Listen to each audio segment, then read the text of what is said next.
All right, thank you, everybody. I'm going to go ahead and call the open session for the regular meeting of October 11th, 2023 to order. Let's see here. I'm just double checking that we do not have a closed session. Perfect. We'll go ahead and get started with the Pledge of Allegiance, if you'll please join me. Pledge of Allegiance to the flag of the United States of America and to the republic for which it stands, one nation, under God, indivisible, with liberty and justice for all.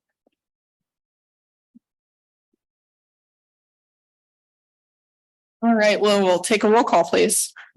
Councilmember Lemon. Here. Councilmember Douglas, or Mayor Pro Tem Douglas. Present. Councilmember Hilberg. Here. Councilmember McCauley. Here. And Mayor Burse. Here. All right, item 1E is our statement of conflict of interest. Just taking a moment here. Do we have anybody with a conflict of interest this evening on the agenda? All right, thank you very much. Moving to our consent calendar. Items on the consent calendar are routine in nature, will be moved on in one blanket motion. Anybody may pull an item from consent at any time. So if you would like to pull an item from consent for discussion, now is your opportunity to go ahead and raise your hand and let us know. Does anyone want to pull an item? I will be discussing item 6, which is the one that caused so much discussion and emptied our rooms. Public comment. Consent calendar? Are you talking about? You gotta have your. So it's 2A through 2F. Do you want to pull any of those items? I have a quick question on You 2B, skipped so I don't know. approval of agenda order. I think that's what he's talking about. Yeah. Oh, I apologize. Yeah, I was wondering, to avoid emptying the room, like we did a couple of weeks ago, if we could move public comment to the end, that way if those rascals from Livermore get on and dominate, at least we'll have accomplished our council business. So I apologize for those in the room and online. I accidentally skipped item 1D. That's approval of the agenda order. So right now we have a proposal by Kim Douglas to bring the public comment section of the agenda item 6 to the very end of the agenda. Do we have a support on council to move forward with that? I second that. It's my same thought. so. Okay, we'll take a roll call vote. Mayor Pro Tem Douglas. Aye. Councilmember McCauley. Aye. Councilmember Lemon. Aye. Councilmember Hilberg. No. And Mayor Burse. No. All right, motion passes 3-2. With this, we move to the consent calendar. So at this time, would anybody like to pull an item from the consent calendar? That's items 2A through 2F. I had a question on 2B. I don't know if we can answer that super quick. We can pull it. Okay, Okay, perfect. so we'll pull item 2B from the agenda. Thank you. Any other items? All right, we will go ahead and entertain a motion on the consent calendar minus item 2B. So moved. Second. Okay, all in favor? Aye. Aye. Those opposed, those abstained, seeing none, we'll move to item 2B. My question on 2B real quick, I can't think today, I'm sorry. It specifies names with Kim and Trinity. Can we just leave it as the mayor and the mayor pro tem? So that way we don't have to rewrite it if we change individuals? Yes, and actually, we just got some late breaking information from the water board. They actually requested that. So- Okay, perfect. So if we Perfect. could amend that Okay. resolution to reflect that. Okay, that's all it was. Thank you. All right, so on that, we will entertain a motion. Actually, first I have to take public comment. Do we have any public comment on 2B? No, just in regards to item 2B. Okay, seeing none for 2B, I will entertain a motion. Move to approve 2B. Second. All in favor? Aye. Aye. All opposed, all abstained, seeing none, 2B passes. Moving to item 3, this is agency reports, starting with Placer County Sheriff's Office.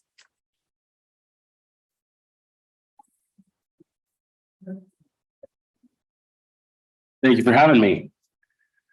My name is John Tannerome. I'm a deputy with the sheriff's office.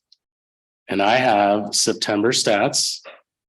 And then I can answer any questions that anybody has.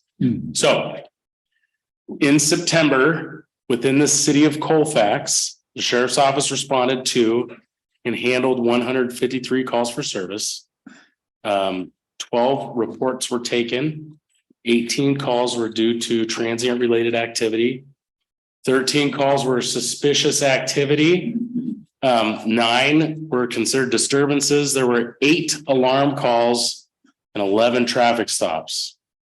The Charlie beat in the area that your Colfax car is responsible for is larger than just the city limits. So if we change those numbers to reflect the area that your Colfax deputy responds to, during the month of September, the Colfax car responded. Well, it responded to more calls than this, but these were where the Colfax car is the primary responsible unit or the primary unit. 340 total incidents, 34 reports generated, 25 transient related calls, 33 were suspicious in nature, 36 disturbances, 11 alarm calls, and 36 traffic stops. And then, just because CHP is going to do the same thing, we have to say that during the month in the county, we responded to approximately 4,000 incidents, nearly 500 reports were taken, and 650 traffic stops in the county. So, those being the September stats, does anybody have any questions for me? Any questions? All right. Thank We you do so from much. the- Oh, well, we we have do a from- question. Yes.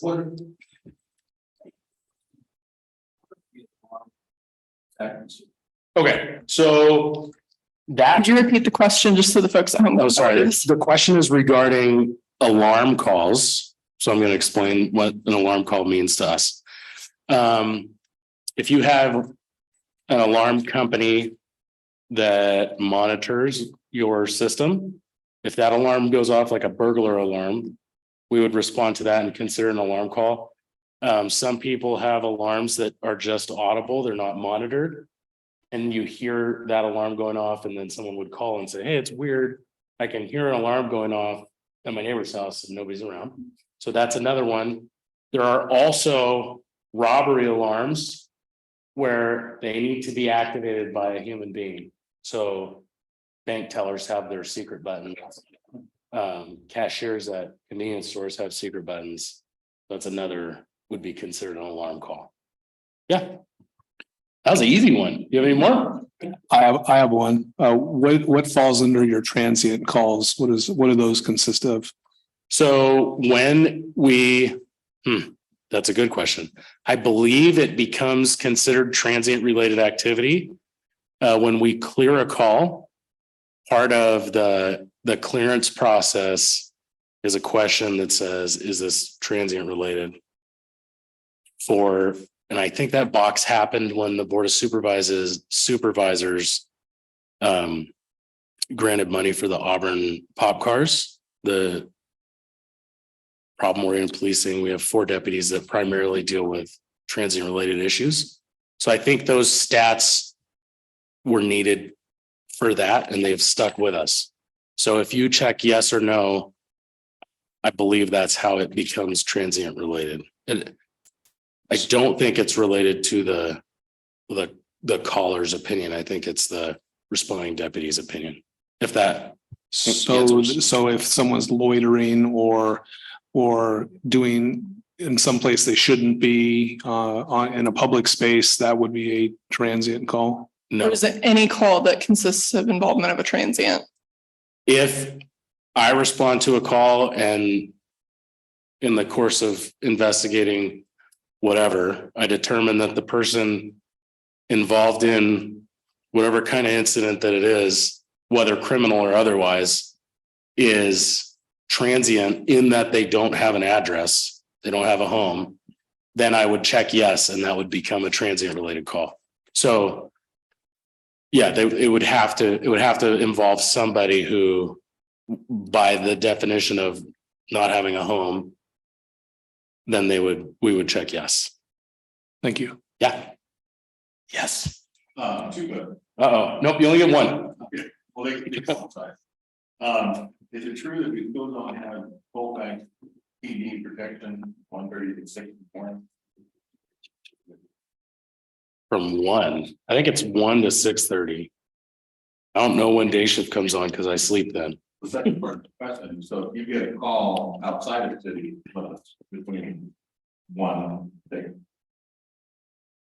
I know you obviously send something to fund that. So the question was regarding staffing after the swing car goes home at 1 a.m. So there are, depending on the day, there are 2 or 3 graveyard cars that are east of Newcastle between 1 a.m. and I think day shift starts, I believe, at 6:30 in the morning. So during that time, if something's happening anywhere east of Newcastle, you're gonna get a response. And since the calls for service dwindle as people go to sleep, right? So I don't even know that the response time is that much different during the day. So I tease and I say I'm reading our county-wide incident numbers because CHP is going to come talk about their office handled all these calls in the county, whatever. But it's very important because there are times when I have to go to Auburn to help if something big is happening, just like the cars from Auburn will come with me up to Alta if something's happening up there. So CHP comes and helps and we go help CHP. If they need something and they're in Blue Canyon, I'm the closest one. I'm going to pedal fast and I'm going to get there and help them. So in those instances, maybe a call happened in Colfax and the closest cars come from Newcastle because everybody's already up in Blue Canyon or wherever they might be. So I know that was a lot of words. I hope that helped to answer. And I think the important clarification probably for the general public is just because we don't have a specified shift between 1 and 6 does not mean there isn't a deputy here, and there could be at any time. Absolutely. So just because, yes, thank you. So someone will always come if something happens. There's always going to be somebody here. Where they come from is going to differ by the time of day, but the same level of service is always available to anyone who needs us. So you're pretty well staffed. 1 to 6. Yeah. In some way, shape, or form. We are staffed. I don't know about pretty well, but we're staffed. Absolutely. Anybody else? Yeah. Thank you so You're much. popular tonight. Hey, appreciate it. All right, CHP. Hi, good evening, council. Officer Jason Lyman, Gold Run CHP, Public Information Officer. I got a couple things tonight. One of the biggest things we want to talk about is next week, there's going to be major closure of A80. It's going to be from 8 o'clock at night till approximately 7 o'clock in the morning, Monday through Thursday. All westbound traffic will be closed. Going to be all big rig traffic will be routed down Highway 20 to 49, and then they can re-enter off of Bell Road to get back onto 80. Regular automobile traffic will be all exiting at Secret Town and will be routed down through Rollins Lake Road and then can get back onto the freeway here in Colfax. This is all for the paving rehab that they're doing. They've been doing it, they started here and they worked their way east and now they're coming back down the other way.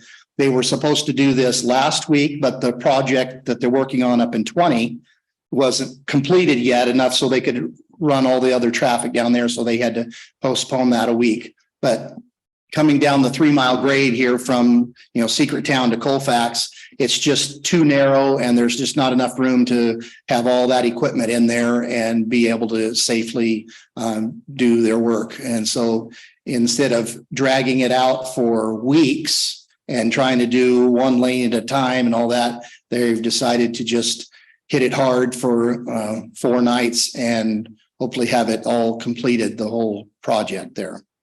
And what day did you say the start date was again? That's on Monday. This coming Monday. Yes. Okay. Yeah. Do we have a flyer for that from Caltrans? So yeah, while the officer's talking about this, maybe we've been working closely with Caltrans on some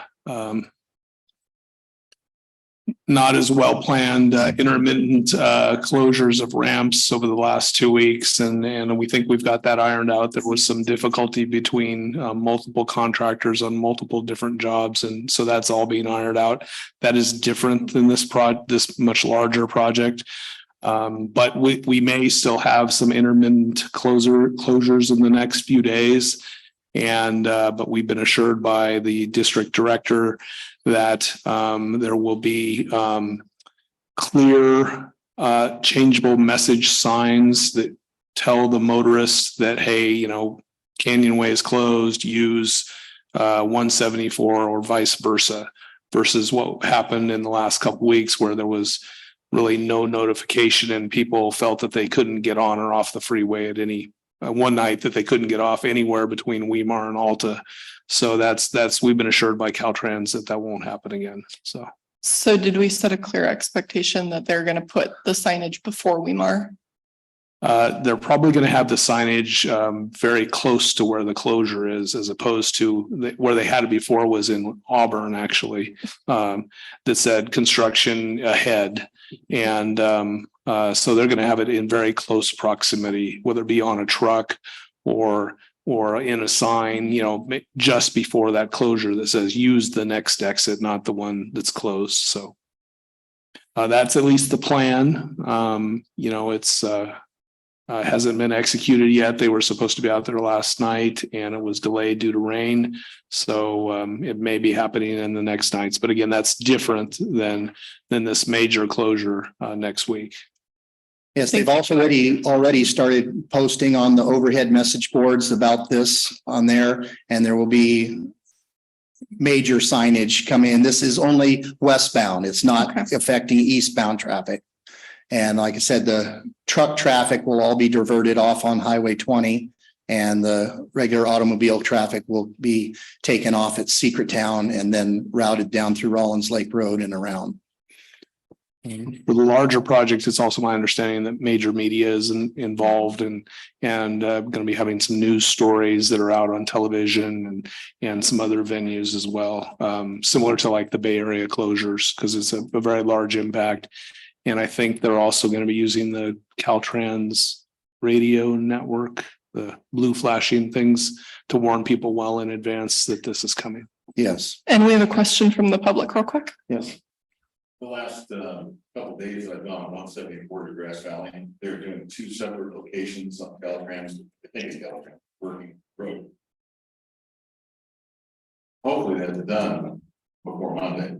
Yes, this is, they're very much coordinating with all these projects. This is going to be their primary project for that time during the night hours. They're probably even pulling people that are working clear up in the Truckee area and stuff like that on other projects and bringing them down to assist with traffic control and all that stuff. And yeah, this is the project here for next week. There's many projects going on all over the place, but this is the big one for next week. And they're not going to have multiple, unless there's some disaster happens. They're not going to be conflicting stuff going on for those nights. In the morning, evening, at the freeway intersection, so they into Auburn Street, and then you're going to have traffic that we don't have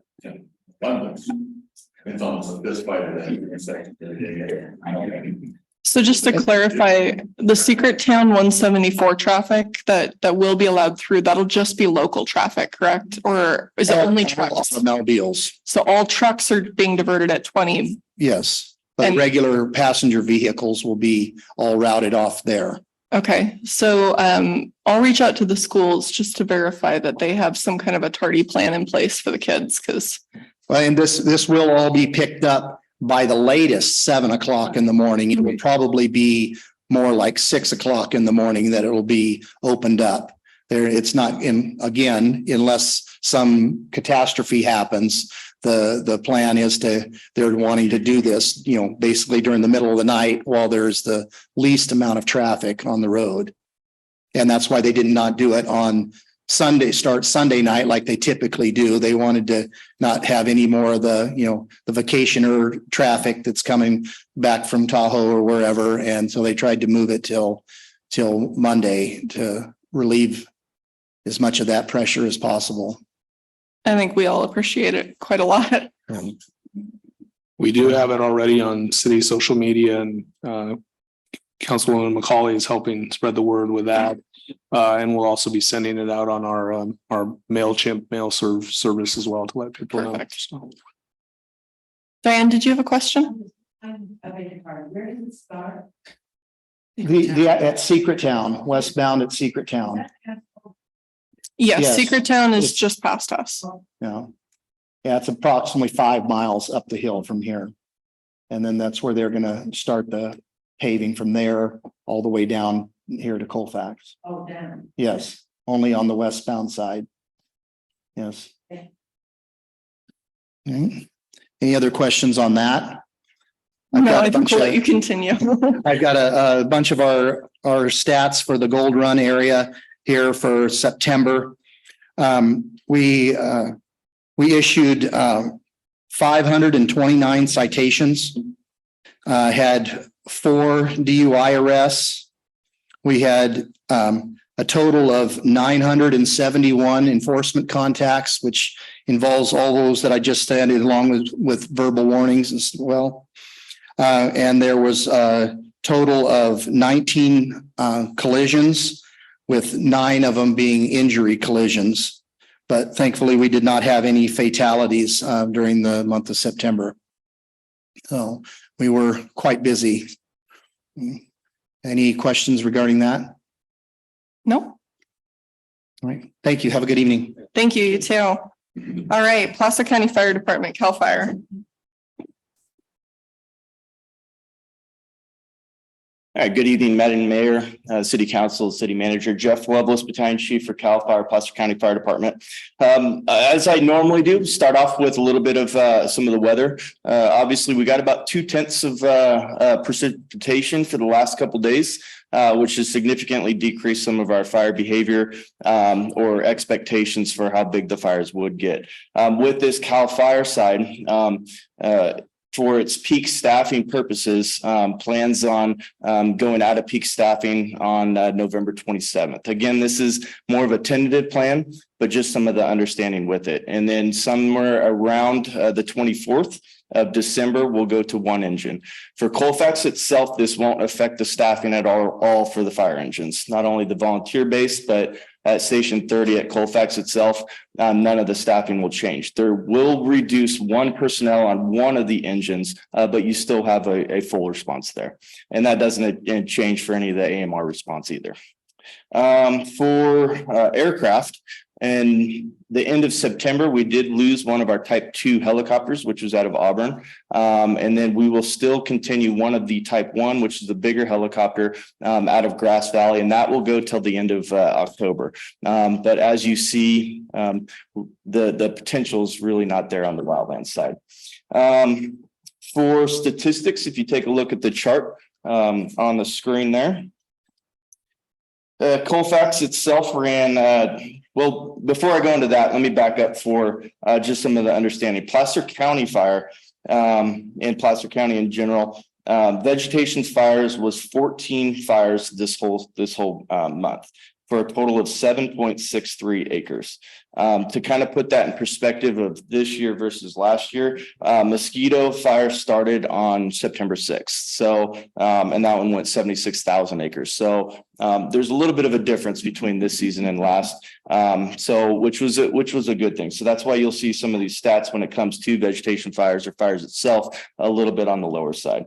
Vegetation fires in Colfax Station 30 was 2, structure fires 0, vehicle fires 1, and other type fires was 7.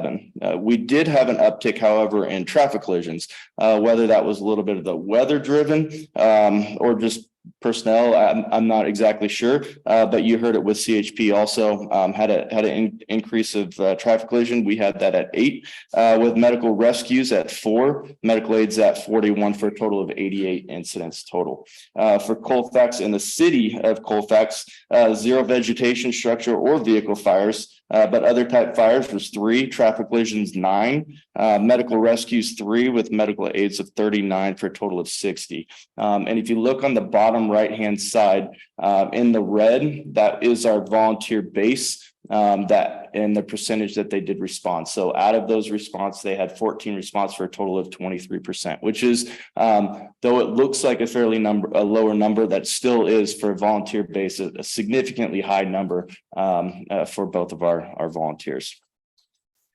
Moving on to some of the pertinent incidents. One of the ones I did want to mention, and it's just the skill set for some of the folks that we have, not only in the with the Rescue 36, but it's some of our rescue training and things like that, and equipment that we did have.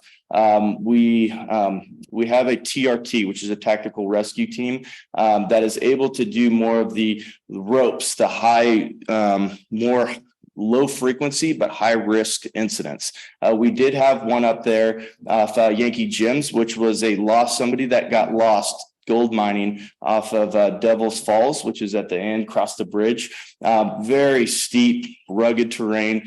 And it was a little bit older gentleman that was, again, gold mining, and started getting dark, and his friend was a little bit worried. So at night in that terrain is a terrible idea. We were able to work with our partners in Placer County Sheriff Office to get a helicopter. We got some drones and our personnel to start hiking, and we found the guy and was able to walk him down safely. So sometimes our incidents don't turn out well, but this particular one did, and luckily it was for the training and staffing that we did have. Another big thing is the burn ban. Obviously, we got the weather. So we are going to reduce that burn ban to a permit only, or a permit required, and that will start this Friday on the 13th. So with that, for those that, and that will be in the LRA and SRA, for those that want to burn, go to burnpermit.fire.ca.gov, and please, again, as always, call Placer County Air Pollution to confirm that it is a valid burn date. And I have the phone number for you if you're interested at 530-889-6868. Some of the updates specific to Colfax is on Monday, we ended up doing a prescribed fire. This reduces some of the not only fire threat, but some of the not local vegetation. We did that at Mount Howell. You probably saw some smoke in the air, at least I would assume. And we ended up successfully burning 16 acres, which really, if you get a chance or you're interested and you want to go up there to take a look at it, it turned out really, really nice. We do plan on October 20th doing an additional, probably about that same amount, about 15, 16 acres, if all the weather does hold up. And I was working with the city manager to ensure the schools and a few other things were notified. But as always, if there's some complaints and stuff with some of the smoke, please let me know. One thing we are looking forward to is the American Legion is holding a first responder dinner. And I believe our own mayor may be there. So we're looking forward to that. And that'll be this Thursday or tomorrow or next week. Next Thursday. Next Thursday. Looking forward to that. And then one big thing in regards to our response. This is up in Alta, but still, just like CHP and the sheriff's office, we share resources at times. In Alta, they ended up getting, that's still Placer County Fire Department. They ended up getting a water tender that holds 3,000 gallons. This is a much newer water tender for them. But with that ability to share resources, bring it down here for some of those areas that aren't hydrated, it's a good win for us, and we're glad to have that. The last thing I'd just like to close with is the safety message for this week, which is a little bit different, but I would like to throw it out there because we did see one in a neighboring area, which is flue fires or chimney fires. So as we start nights start getting a little cooler, we're gonna start seeing some of our the residents start burning some in their wood stoves. Please just do it appropriate, clean it prior to. A lot of those flue fires, what happens is the carbon buildup in the chimney.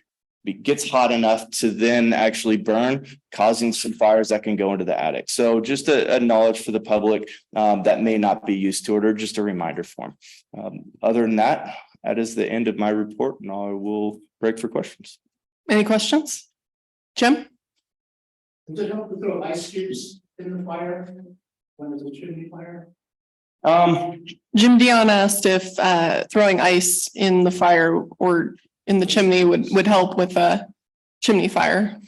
So technically, yes, absolutely it would. So your ice would obviously convert to water, which would then cool it and cause the steam to basically put the fire out. It's a little bit slower process, and you could, in a wood stove, depending on how hot it is, you could get some cracking. I have seen some of that. Just a little bit of water would probably be a little bit better. It does too, but obviously do it in a safe, format where you don't cause steam burns to yourself. So a lot of our fires will actually go out with the steam, which expands a lot more than just water, and then creates that moisture and cools it all off. So would ice do it? Yes, it might be a little bit slower though. Jeff, could you, and I know this is sort of preliminary, but could you talk a little bit about some discussions you and I and Sergeant Griffith had about kind of pre-planning for winter with the Canyon View Apartments, the senior? So yes, absolutely. And I talked to just a little bit with some of that. The biggest thing is preparing that community for what could happen. It is El Nino, most likely again, where we're going to get those wet and possibly snow, heavy snow impacts in the community. One of the ones that Canyon Court was impacted quite a bit. A lot of that community is a little bit more on the elderly side. So the game plan is to think about how can they're able to manage their own safety and awareness of some of the upcoming storms that could happen. A lot of that is going to be generators. A lot of that's going to be managing their roadways and the snow that goes into it, having snow plow plan, and just keeping their I guess the residents in that area just more knowledgeable and in a plan for these things. Did that cover it? Yeah, so the city and CAL FIRE and the Sheriff's Department are going to attempt to go out and talk to the managers and owners of that facility to try to encourage them to pre-plan and again, as we discussed before the meeting, to have a plan as opposed to waiting for it to happen. So, Any questions? All right, thank you. Thank you. All right. Do we have any nonprofits here this evening that'd like to make a report? Come on up.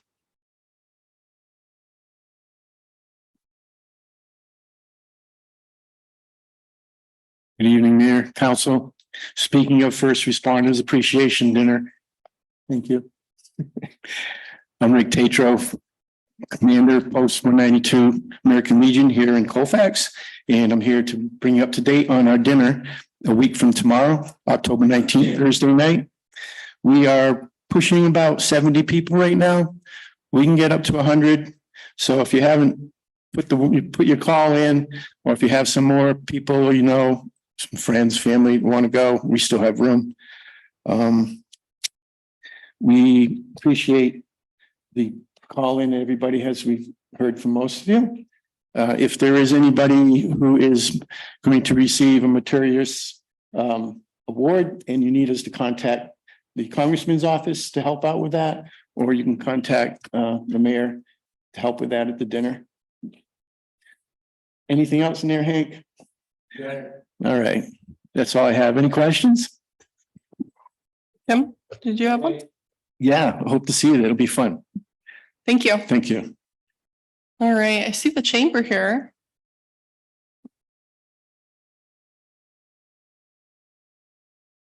Good evening, Council. Loriana Checky from the Colfax Chamber.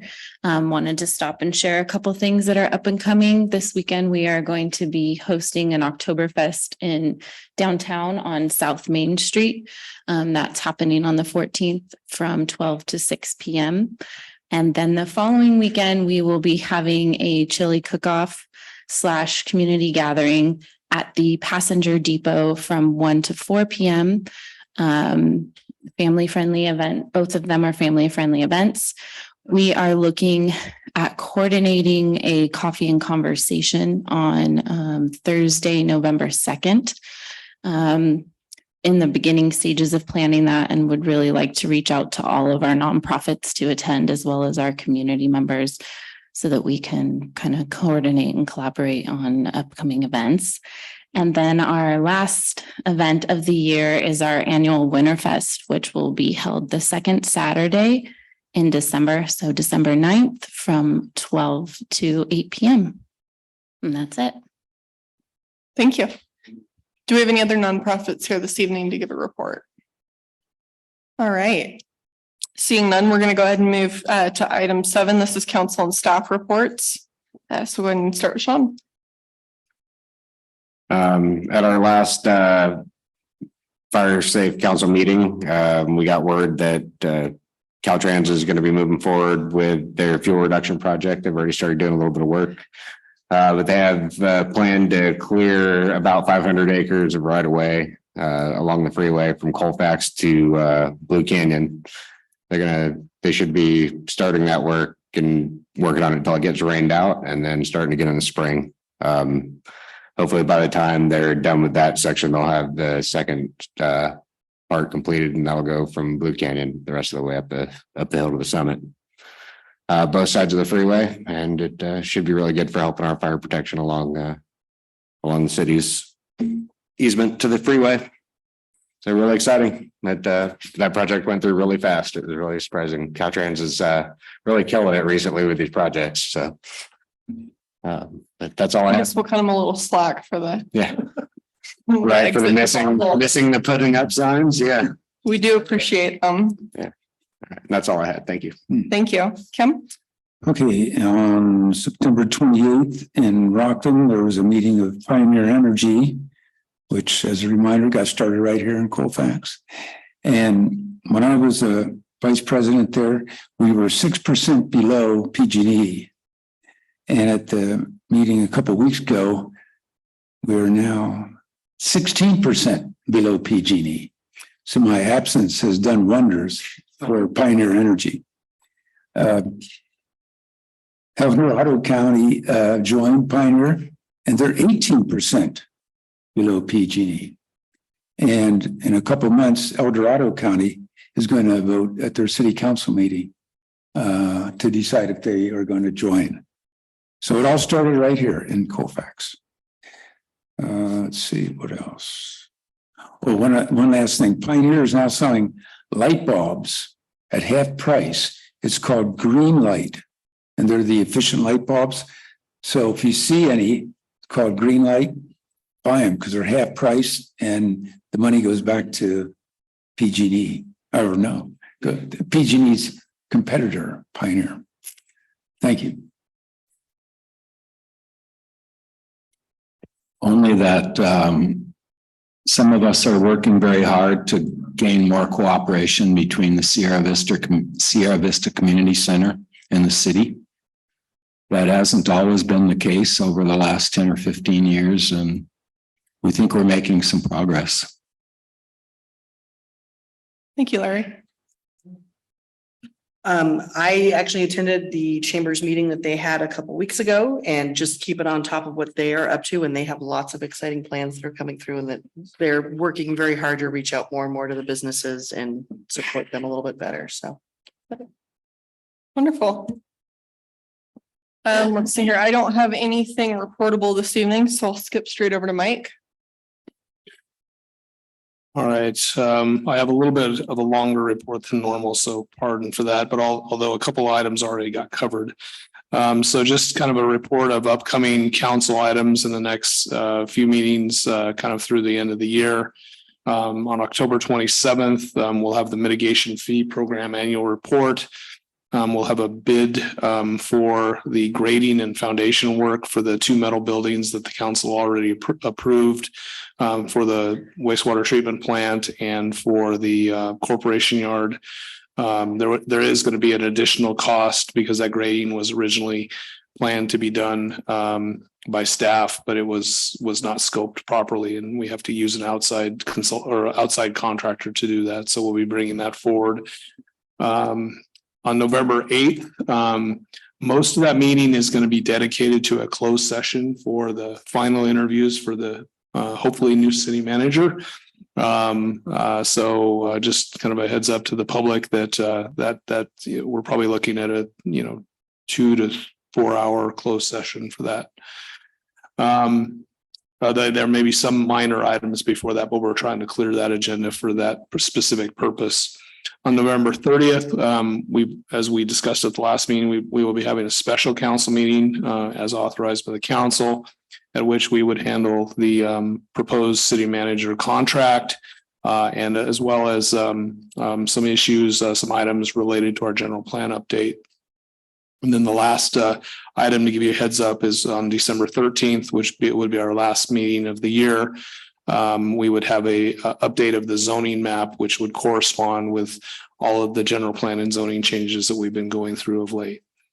The next item to update you on is the downtown connectivity study. The administrative draft study is now being reviewed by our city planner, Emmanuel Ursu, Carl Moore, our city engineer, and myself. Following that, we've scheduled an ad hoc with Councilman Hilberg and Councilman Lohman for November 7th.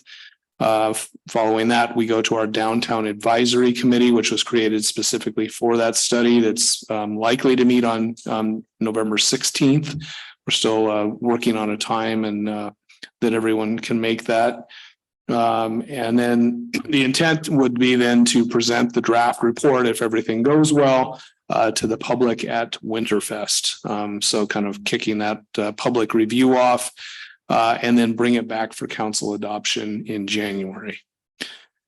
Next week, we do have some meetings related to the skate park. We're trying to desperately trying to get a handle on the an accurate cost estimate for the project. It's been a long time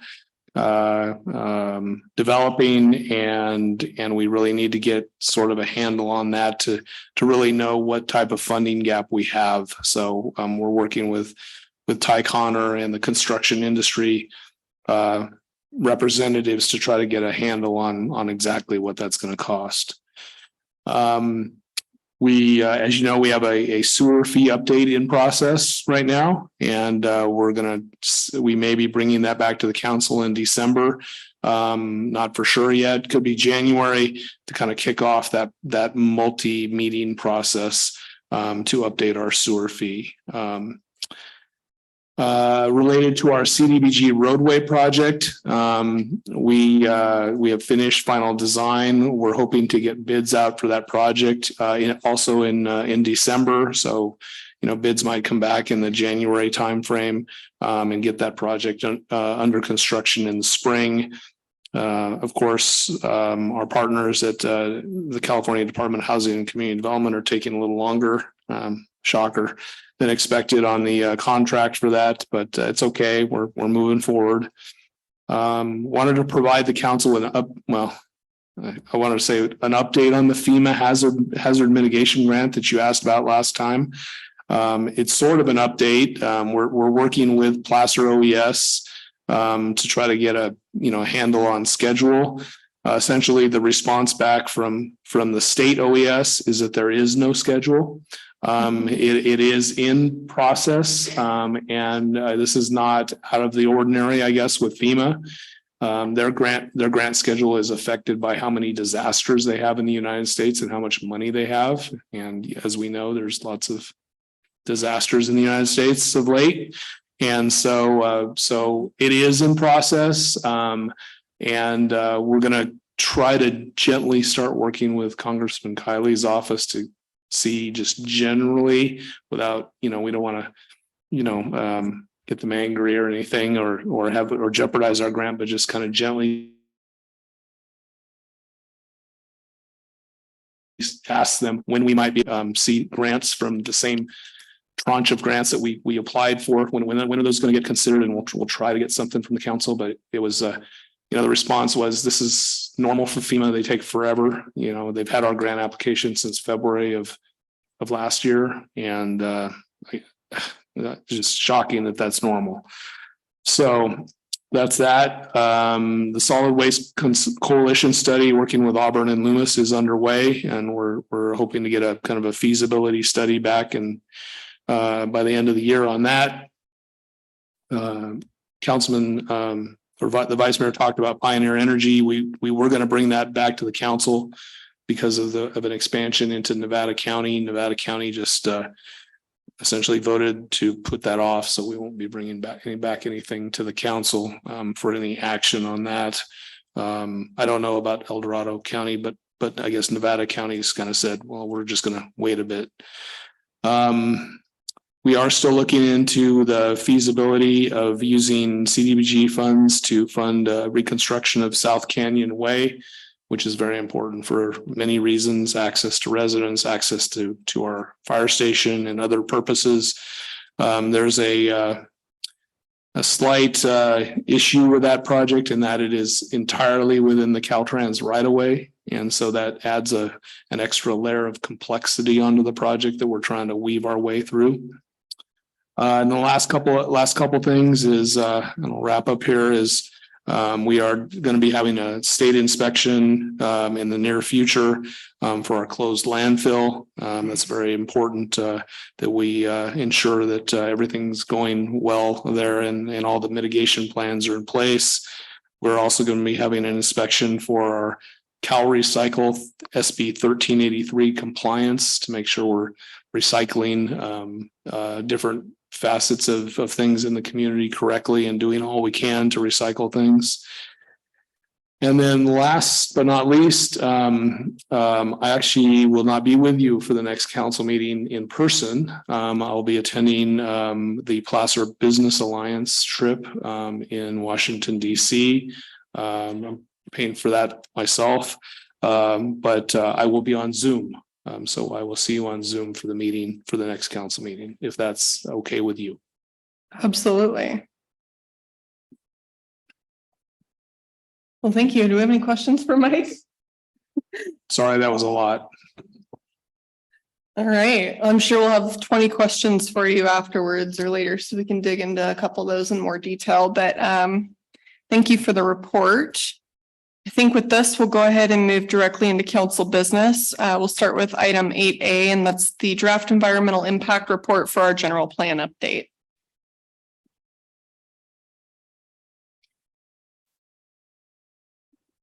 Thank you, Mayor Burse, members of the City Council, members of the public. My name is Emmanuel Ursu. I'm the Director of the Planning Department. This item before you is purpose of this item is to provide the public with an opportunity to provide verbal comment in addition to any written comments that may be submitted on the draft environmental impact report that was prepared for our general plan update. The EIR was circulated for public comment for a 45-day public comment period that is set to end on November 6th. All the public comments that are received during that time period will be consolidated. A written response will be prepared, and the written response to comments and any changes to the draft EIR that are made will be presented as a final environmental impact report for review and certification by the City Council. And that meeting will be on November 29, I believe. City Manager Lucan mentioned November 30th. It's actually the 29th. Yeah. And at that time, after the EIR is certified, the City Council can then adopt the general plan update. So the EIR is, reviews all of the potential environmental impacts associated with adopting the general plan. It identifies impacts that are significant and any mitigation measures that can be incorporated to reduce those impacts to a level that is less than significant. Because this is not project specific, we don't have a specific development proposal.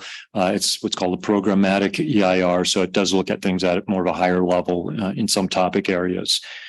So with that, if there are any members of the public that have any comments on the draft EIR, I will take diligent notes. We do encourage folks to also submit comments in writing.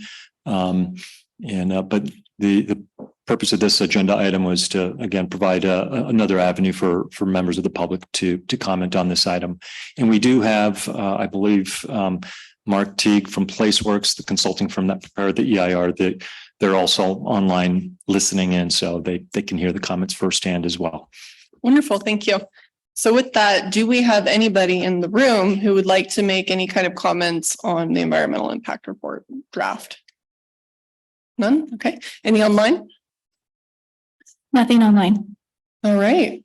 Well, thank you very much. And, it definitely, this is a very technical document, and we would definitely encourage people to submit an email copy of your comments so that there's no opportunity for us to transcribe anything, incorrectly. And that way we can make sure we fully understand any comments.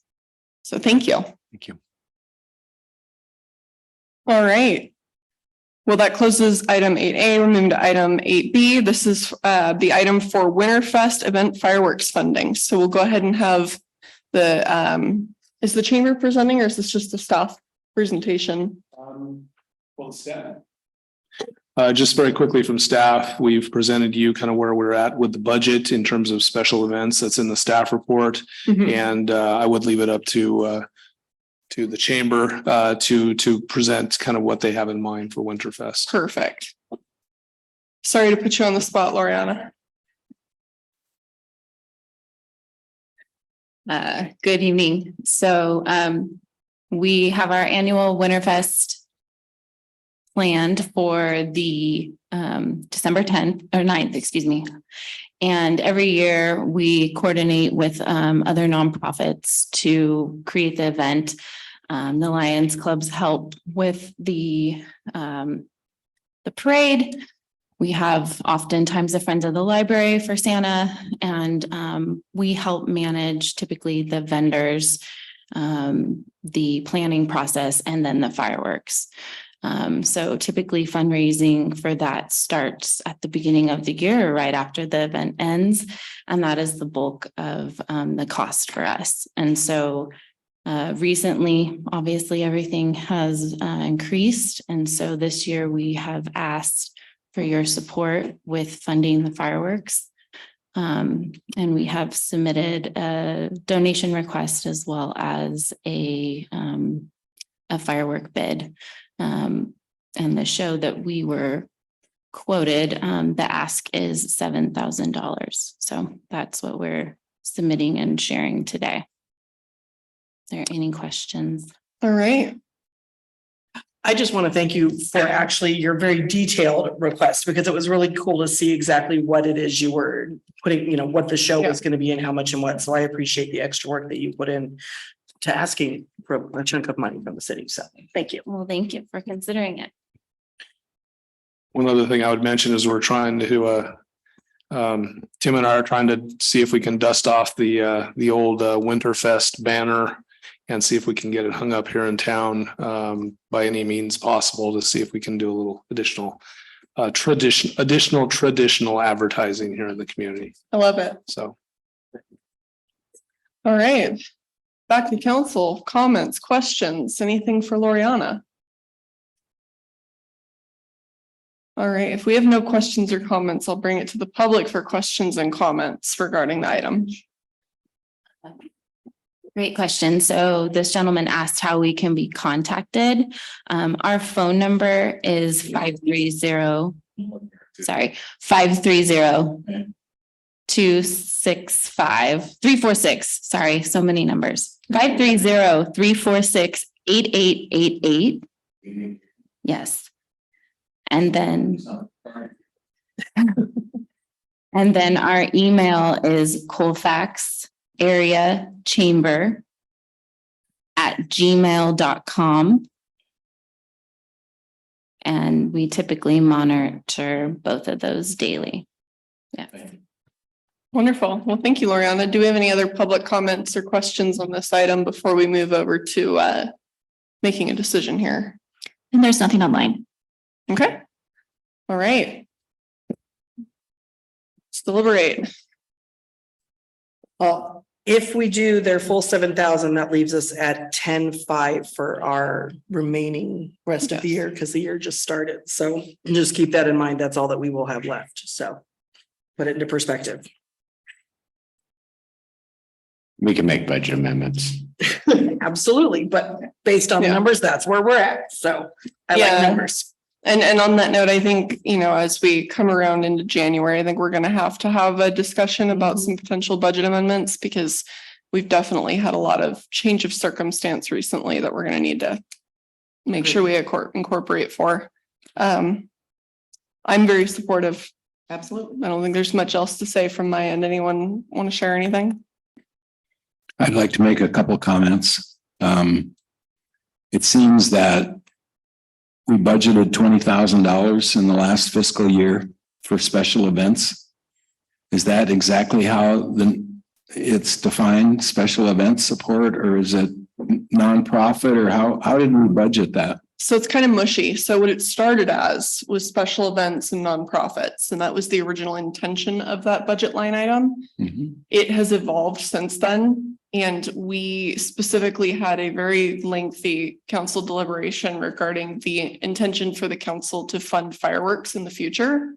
What we did not do in follow-up to that was talk about really the other things we need to think about regarding other nonprofits, other events, other things that have come up. And that's what I was referring to, that come January, we need to actually take a look at this particular line item in a lot more detail and make sure that we've properly funded it. So the reason I brought that up is we budgeted $20,000 last year and we spent 21,500, and it literally all went up in smoke. And I think that there are a lot of other ways we could spend money that was at least partially intended for nonprofits than fireworks. And I'm not especially against fireworks for the Christmas event, but I would not support spending all of our budgeted money in this fiscal year on fireworks. And if some fireworks had to happen and some had to go, I support the ones that we have during the winter. I do not support the ones that we have in July, just because of what's happening and the fires that we've had. So I would vote to support this one, but unless the budgeting changed dramatically, I would not like to see us spend the rest of our budgeted money just on more fireworks. Yeah, and we'll definitely talk about it in more detail, once we have an agenda item for it. But for tonight, unfortunately, we're super, super restricted and out of getting in the weeds. But it sounds like we generally have support for at least what's in front of us tonight. Does that sound correct? Okay. So I'm willing to entertain a motion, and I'm also, if we have a suggestion to go ahead and agendize something at the very beginning of the year to talk about our budget. And if there's more events that people want us to fund and consider, let's bring them to the table. I'm supportive of us agendizing something at that point as well. So you all will already have agendized a mid-year budget change that Lori is working on already, our finance director. Mhm. You will also start the 2-year budget process come February for the next 2 years. So your first part of next year and the sewer rate process. So you're going to be having a lot of budget items in the first part of next year, including Great these timing. exact things. So we don't need to have a separate specific for this. It's already in there. It's in the works. Yeah. But everybody, please come prepared. Yes. If you've got something that you want funded, if there's something that you're passionate about or whatever, I would hope everybody comes prepared to advocate for those things so that we can not leave anybody behind. All right. I just wanted to make one more comment. I think it's important that we support the fireworks and the nonprofit events because they're what build the community, make it recognizable, bring people to our businesses that we're trying to support here. So Mhm. anyway, I make a motion to approve item 8B. I'll second. All right, we'll take actually, all in favor? Aye. Aye. Any opposed? Any abstain? All right, motion passes. All right, we'll go to item 8C. This is for us to consider termination of public comment via teleconference for future council meetings. So this is a discussion item. We'll try to make some kind of a decision tonight, but I just want everyone to not be overly intimidated by the title. There will be opportunity for the public to also participate in this discussion. So, it's more than just a yes, no, and we'll move on. So Mick, do you want to kick us off? Actually, I'll start and then Okay, Mick will chime in. So, kind of after the last council meeting at which we had, a rather interesting set of public comments related to be frank, related to freedom of speech items. I'll leave it at that. I think everybody knows what it was, but it had a tone of, hate and bigotry and violence and prejudice, which is within, people's First Amendment rights to talk about. And the persons that talked about it were knowledgeable enough in terms of city council meetings that they related it to things that cities typically work on, grants and ordinances and that type of thing. And so, we had little choice but to allow it to continue. This is something that's happening at virtually every council meeting around actually the entire nation, and or will be coming at some point. We've experienced it in great numbers in the Sacramento region and in the Bay Area and in the LA area, and a number of our other fellow councils and bodies are taking the tack that there is not really a good way to prevent this speech, which is not very relative to what is the council's normal business from happening. There really isn't a technical means by which to stop this. We've looked into increasing our subscription to Zoom to track IP addresses. That would end up costing us additional money. Marguerite's researched that it would increase our cost by about $200 a year to get a license to track IP addresses. And even if we could, we've seen some other communities that these folks are using virtual public or VPNs to essentially not allow that accurate tracking. And so We're not allowed to validate them anyway. Yeah, exactly. And so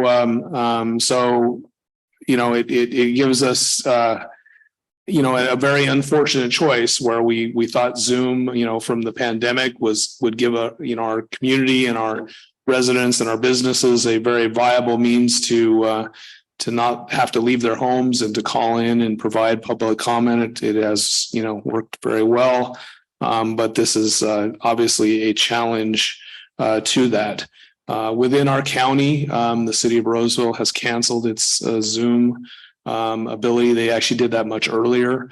And then last week, the city of Rockland canceled their Zoom. The city of Auburn is considering canceling their Zoom, and the city of Loomis is kind of watching what everybody else does and considering it as well. The city of Sacramento also canceled their Zoom access as well and are requiring people to either email or show up in person. If we were to do this, that does not mean that people would not be able to virtually watch the council meetings. They would be able to watch those through YouTube, which provides a live telecast of that from their computers, and there is no charge for that. So they would still be able to watch that. They would still be able to email that in. They would still be able to come down in person. But we just wanted to, give you the opportunity as a council to consider this.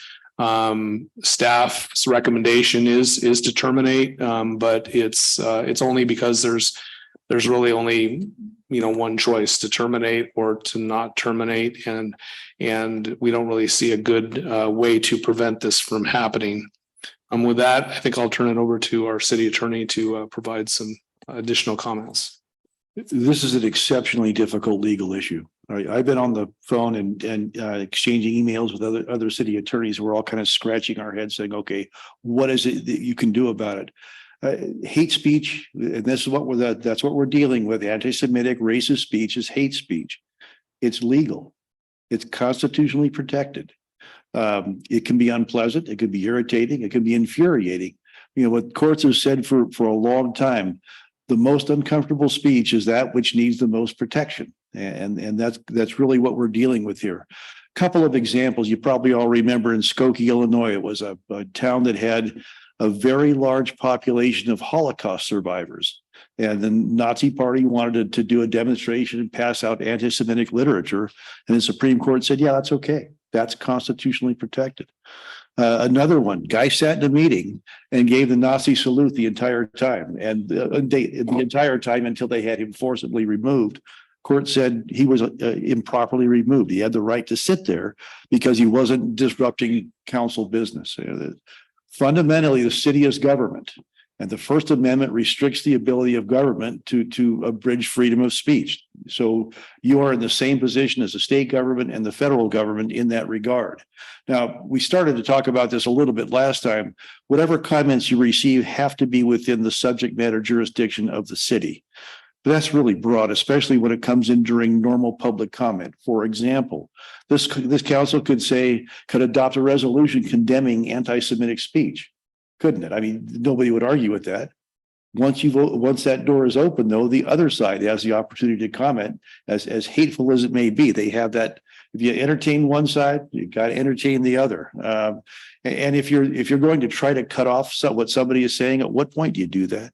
You give them 10 seconds of spewing nonsense before you say, you got to stop. This is not within our subject matter jurisdiction. You give them 30 seconds or, how long do you give them before you cut them off? And as soon as you do that, the response is going to be, I'll pick on the mayor here. Madam Mayor, I don't like the way you did that. I don't like the way you're running your meeting. You can't do this to me. You're violating my rights. So it's almost impossible. You do have options. And I think there's some options in the staff report. You're aware of them, but keep in mind that whatever option you take, that, for example, cutting off Zoom, you're really punishing the legitimate commentators for the bad behavior of a few. And it's only happened here once. I don't know if it's going to happen again tonight. Is there anybody out there? No. They're making the rounds, man. They're going from city to city to county to county. They're going all over the place. But it's only happened once. And when you make restrictions, you punish everybody. So that means you punish the good actors as well as the bad actors. I think that's something you have to consider. It's legal to broadcast and not allow comments. We did that for a long time here in Colfax. The meetings are streamed and nobody could comment via, when streaming. But that doesn't apply. Keep in mind that doesn't apply if you're going to use teleconferencing for a council member. You then have to allow people to comment via the teleconference system. So just cutting off Zoom doesn't stop that completely. You could put public comment at the end of the meeting, and that's what you've done tonight. That's one way to at least you get through your council business. Before the clowns start commenting. I mean, that's one way to do it. Again, then you have the public sitting here for an entire meeting when they may only have a short comment on something that of relevance to the city. You can limit the total time available for public comment. You can say, okay, all public comments going to take 10 minutes or less. Or you can say each speaker has 1 minute or 2 minutes. We've tried that. You remember it was 3 minutes until a short while ago, and you thought, well, 3 minutes really cuts people off who have legitimate things to say. So, you got to be careful. My solution, I'd like to daylight these people. I would like to find out who they are and out them, and let them. Part of the good thing about cutting off comment over teleconferencing is if they want to say something like that, they got to come to a meeting and say it. I guarantee you they won't. But when we got a run from Zoom, and one of the commentators was registered in Mexico. Now, I don't know if he's a resident of Mexico or that's where his networks run through, but one of the thoughts I had, well, that's FBI jurisdiction then. I mean, should you contact the FBI and see if they can trace these people? I mean, yeah, that's true. And there's also, I have to tell a short war story. There's a consequence. If you violate somebody's First Amendment rights, they have a right to sue you. And if they sue you, they don't have to win any money. They just have to have an order in their favor. Once they get an order in their favor, you pay all their legal fees. I remember being in federal court in San Francisco 20 years ago, watching a federal judge award $660 an hour in a First Amendment case. Now it's got to have doubled by that since then. So you're looking at substantial legal fees if you lose. So with that, on that happen, I mean, I get shocked at what legal fees are these days. I really do. I think lawyers are way too expensive. And you really don't want to pay them if you don't have to. So with that, I'll turn it back to you, Madam Mayor. Thanks, Mick. Thanks, Mike. Let's talk a little bit and then we'll take some public comment and we'll talk some more and go from there.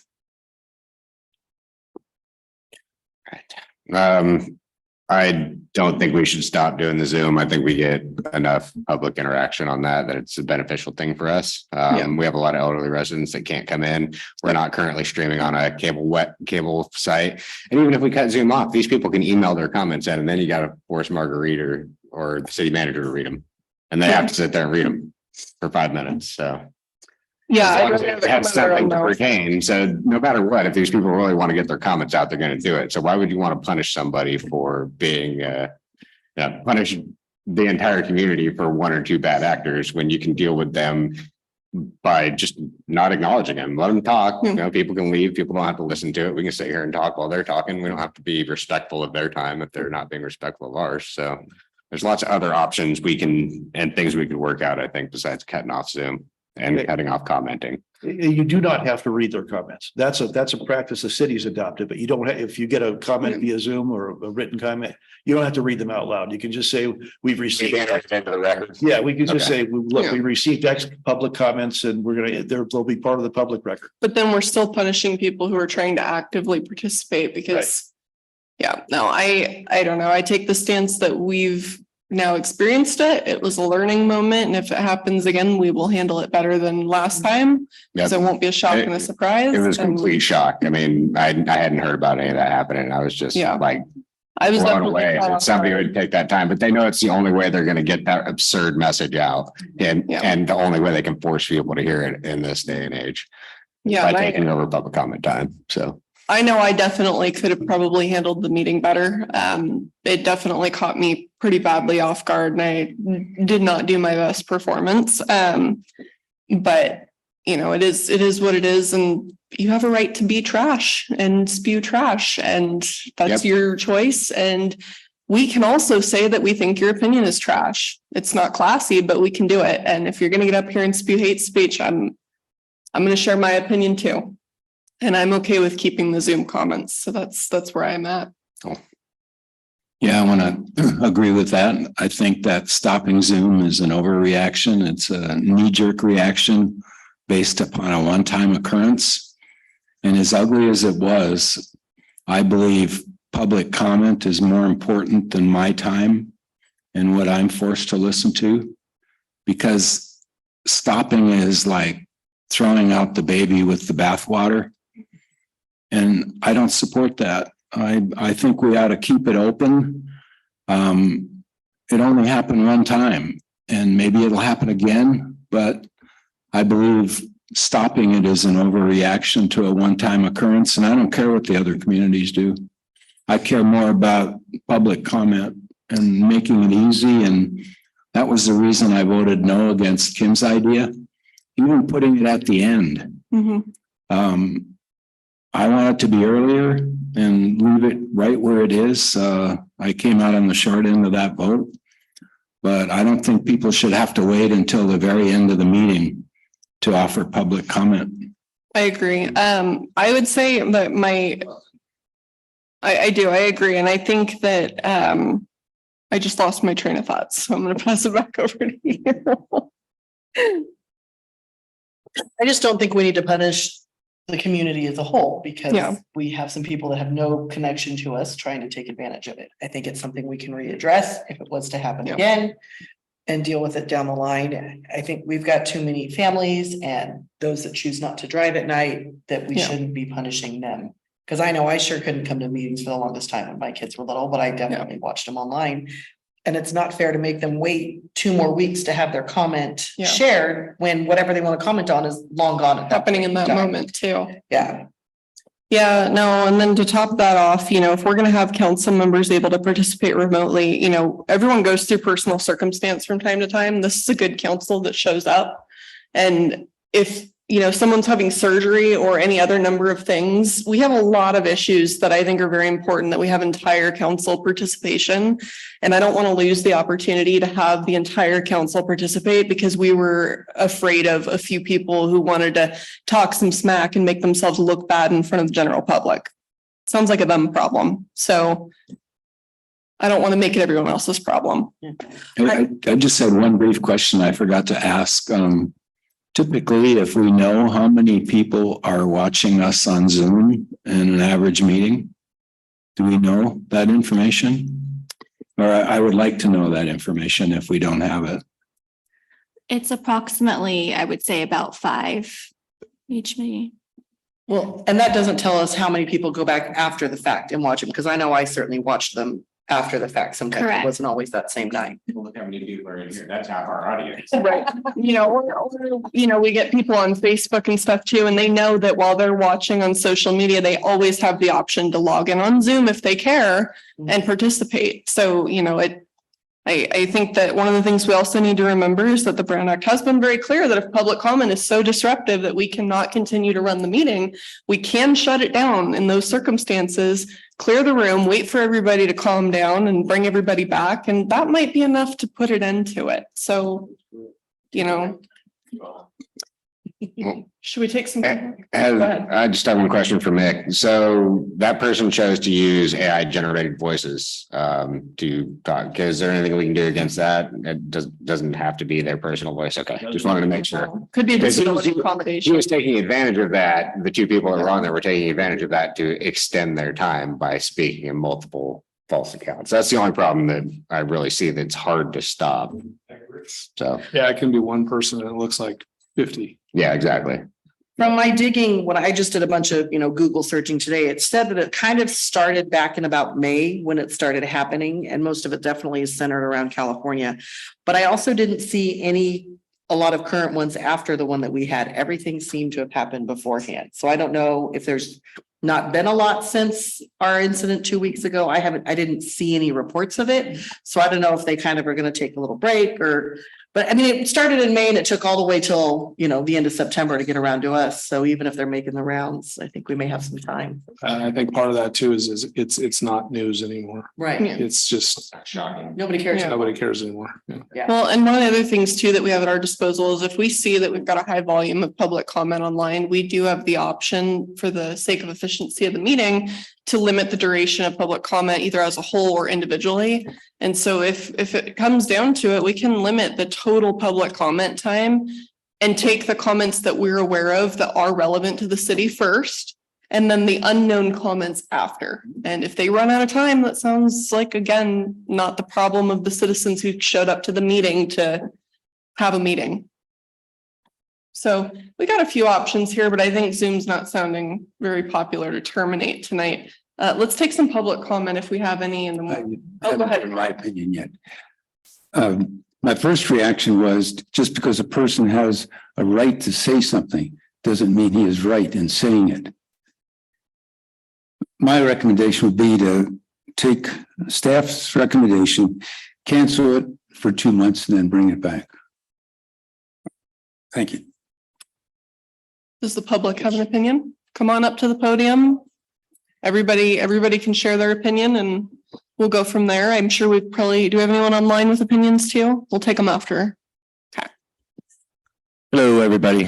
So I know that obviously we're in America and like everybody's pointed out, you're allowed to have freedom of speech, and unfortunately even hate speech is still legal.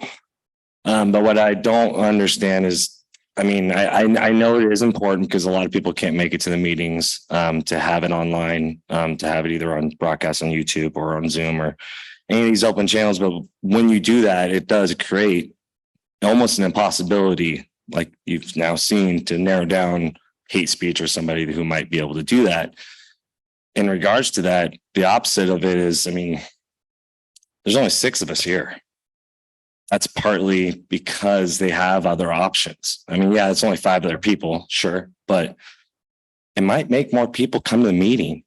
Maybe not, maybe I'm wrong, but if they're going to think that their opinion is that important, or if they want to actually view the council's meeting, I mean, I feel like they should make their way in here. And if it's that important to them, if their opinion wants to be heard that important, they can come in, or maybe just limit it down to just being able to call. That might be easier to narrow down who's calling, rather than just being anonymous and we can't figure out who it is, you know, that being like that. But it just seems like a lot of the other cities are probably doing it in that way too. And most likely that's the reason why, is so that they can narrow down the ability for those kind of hate speeches to be able to broadcast it. I'm assuming that's why the other cities are probably adopting it too. But I know everybody has personal life, and yeah, I can't always be at every meeting. I'm not here at every meeting. I would love to be, but again, if it's important enough, I need to come in. I need to be here. I need to be in front of the people. And I think those people, nobody's opinion is more important than the other people, but the people who are showing up, they might need to be heard a little bit more. Or I know we can't really limit that past a certain point, but still, that's my opinion. All right. Thank you, Andy. Yeah, no, I would just say let's also consider that accessibility isn't something that everybody has. And, you know, since Sean and I especially have gotten on council, it's been the amount of public participation that we have had has significantly increased. I mean, it's gone over 4 times what it ever was before. And that's a lot in part to these multiple new opportunities for accessibility. And so, you know, I would just say that more public participation from community members who care is always a good thing. Jim. Hi, Jim Dion, City of Colfax. Yeah, this is, I mean, I'm all for free speech, of course, we all are. But, you know, we went decades without Zoom and we did fine. People would come here. Email, that's fine. I'm all for that. But when people abuse our system like they did, I wasn't here. I just heard about it. But it's very insulting. And I wish those spineless cowards, if they're looking right now, would come down here and face you. Because, you know, the First Amendment also gives you the right to shut up. That's all. Oh, thanks, Jim. Good evening. Law enforcement, thank you for being out there wherever you are, but you already left. I wish they were here. Boy, ain't gonna cover it. Who is responsible for the street maintenance and paint at? I'm so sorry. I made this confusing for everybody. So right now we're still on item 8C. And so we're taking the comments related specifically to this whole I Zoom thought we were debacle. almost done. I'm sorry. And no, we are very close to that part of the meeting. We'll call you back up again. And I know you've been waiting so patiently and I'm so sorry that you That's all got right. pushed to the back of the I'm having agenda. defective hearing aid tonight, so it's I'm sorry. hard to hear all this, but I'm with that gentleman. You know, there was a recall here many years ago and there were people outside the door because it meant that much to them. So apparently nothing means anything to anybody anymore. They don't care to show up. They just want to be home and be an armchair quarterback and ditch. Thank you. All right. Diane, did you have a comment? Okay. I know we've got a few online.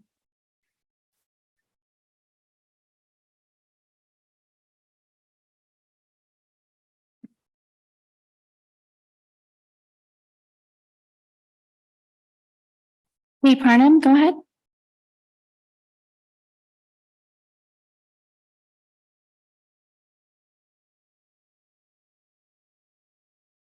Hey, Parnham, if you can go ahead and just unmute. Christy, can you hear us? Hi, this is Tom. Hey, Tom. Hi, I just didn't have it in me to come tonight's meeting after the last meeting. I just wanted to say, I think ending public comment via Zoom is a good idea. For the last 200 years in this country, people had to come to meetings to express their opinions. And I think maybe that's the way to go. If people want to come and talk that nonsense, they should do it in person. Thank you. Thanks, Tom. Do we have any other speakers? And Jane Gallagher, go ahead. Thank you. Yes, I'm happy to hear that the city council here in Colfax is recognizing that it's highly unlikely we will have these 4 callers again. Our city of 2,000 people is significantly smaller than the other cities that have been bombarded. Although I have seen similar opinions voiced on the Colfax rants and raves pages.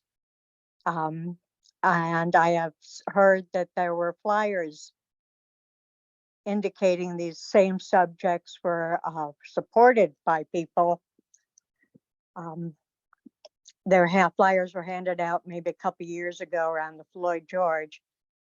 I haven't heard of that happening again since then. For that paperwork to have been left on people's cars in Colfax, we would have had to have let them in the city using the state highway or one of the side roads. And we didn't block down any of them after that paperwork was distributed. My hometown 249 years ago is where the American Revolution started. A ball started rolling, and as the attorney for the city pointed out, it's very important for us to keep our First Amendment rights, even if we agree with them or if we don't agree with what people are saying. I've noticed that Mr. Dion tonight did not want people to continue with comments with Zoom. Perhaps that's because in a couple of days, people who use Zoom comments to support the extension of the cannabis sales in Colfax supported his cause. Now, there are other names in Colfax that the only reason I've learned who they are is because they've taken the opportunity to express their opinions about the various items on the agenda. Again, I do support the folks of you on the council who are realizing that without 4 or 5, maybe 7 people per meeting listening in, there would be less involvement with the city. And thank you for putting the closed sessions at the end of the meeting, because when it's 5 minutes, people will wait in a building. When it gets to be a half an hour or an hour, they won't. Perhaps limiting Zoom comments to 3 minutes will be sufficient. Thank you all for your commitment to our community. Thank you, Jane. All right, do we have anyone else?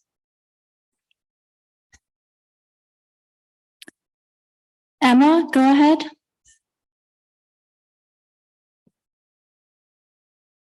Sorry.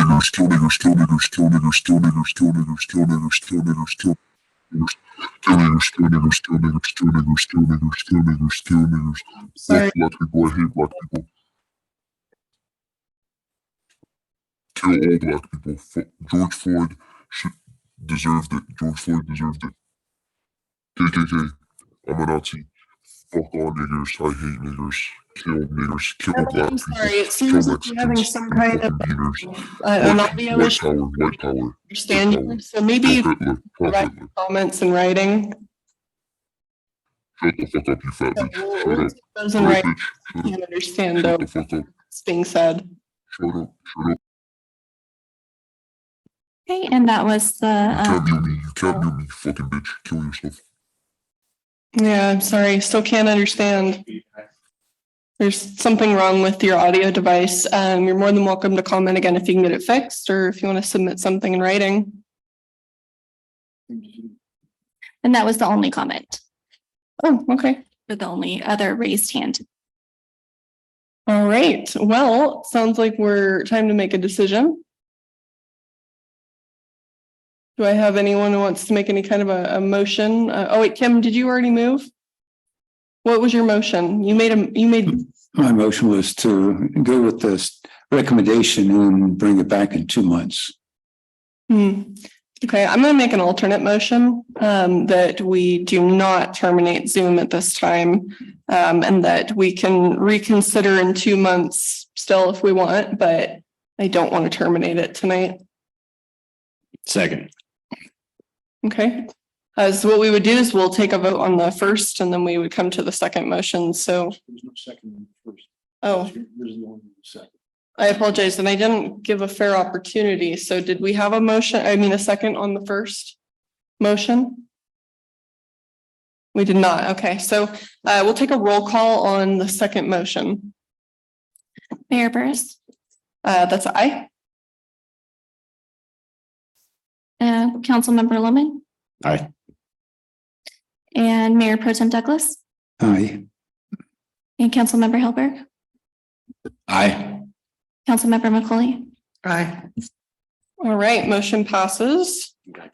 We'll go ahead and move to item 9. This is go to the order. Let's, if everyone's cool with it, let's try to go to the order a little quickly tonight so that we can let our public comment speakers go.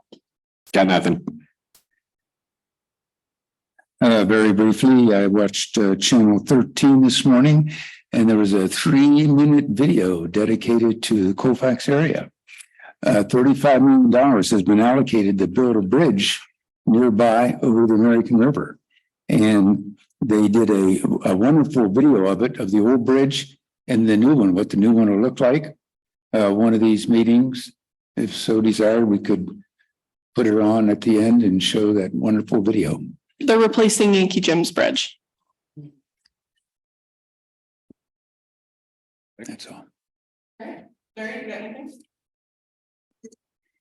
Yeah, this is probably going to seem an odd question, but for many years as I drove into town, especially from 174, I used to read this sign that said Colfax is a bird sanctuary.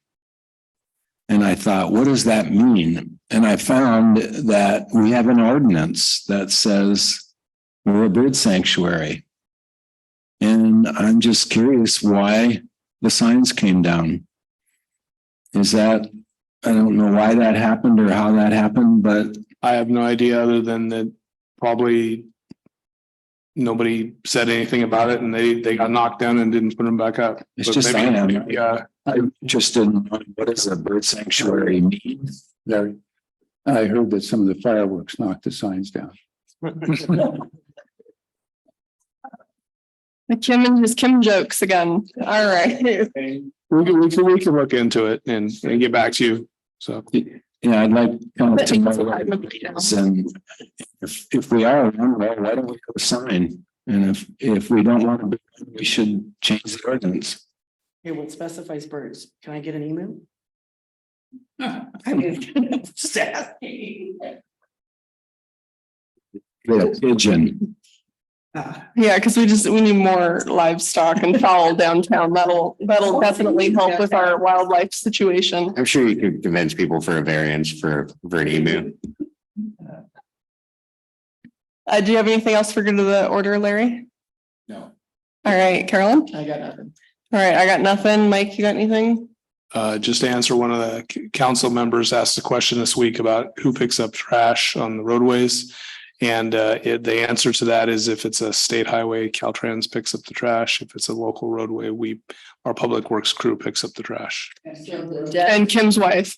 Yeah. So Lots of volunteers. I see them every morning. Yeah. Okay, so the desk is on us and then that pile is on Caltrans. Yes, and our crew is gonna go pick up that desk tomorrow. Okay, awesome. Thank you. And then who do I bug on Caltrans to pick up the pile? I went out there today and I did, I don't, are you sure the pile's still Oh there? yeah, I drove past it on my way here. Okay, well, I'll go out and take a look again tomorrow and we'll get hold of them. Okay, yeah, I never remember that. What is the name of that dirt road right there that runs down? Miller Drive. Is it Miller? I can never remember. I'd have to look it up. So that's what it is. It's Miller Drive. If it's on private property, then it's a zoning violation. It's So, okay, because it's right at the top of the dirt. It's not on the highway. It's on the dirt still. okay, well, we'll take a look. Okay, Okay, thank you. sure. All right, on that real quick, anything that we just said out loud during good of the order, does anyone have a public comment on it? Anything online? No one online. All right, perfect. We are now at the regular public comment section. Please come on up. Thank you, thank you. We have a pot problem in Colfax, and I'm not talking about smoke. I'm talking about potholes.